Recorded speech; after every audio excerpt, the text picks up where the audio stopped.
How long would it take for North Korea to denuclearize? Some senior U.S. officials set a tight deadline a year, with Washington's top diplomat to visit Pyongyang again. The State Department clarified there's no set timeline. Lee Ji-won gets us up to speed with the developments. The U.S. continues to say it'll not put a timeline on North Korea's denuclearization. Speaking at a press briefing on Tuesday, State Department Spokesperson Heather Nauert said she was aware of the timeline given by some individuals, but simply said the U.S. government will not be providing one.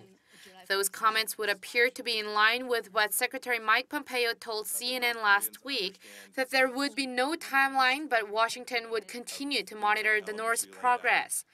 Those who have said there's a timeline include National Security Advisor John Bolton, who said in a TV interview last weekend that it would be possible for the U.S. to dismantle the North's weapons programs within a year. In terms of expectations for Pompeo's third visit to Pyongyang that's set to start later this week, Nauert said they will be continuing talks on following up on the joint statement signed at the June 12 summit between U.S. President Donald Trump and North Korean leader Kim Jong-un in Singapore.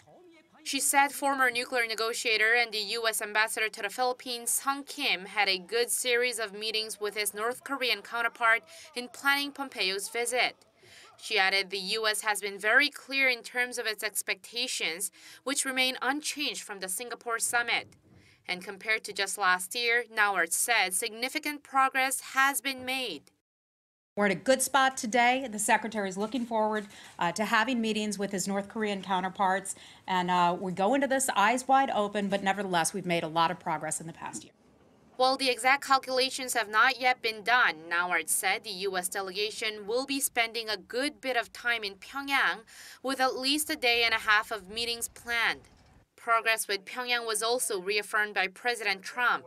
He tweeted on Tuesday that talks with North Korea were going well, adding that there have been no rocket launches or nuclear tests for 8 months.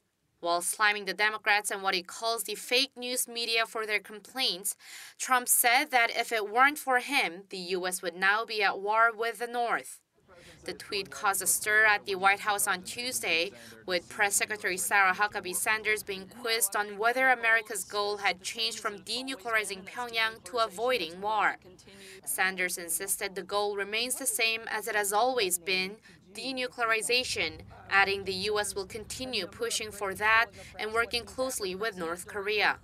Lee Ji-won, Arirang News.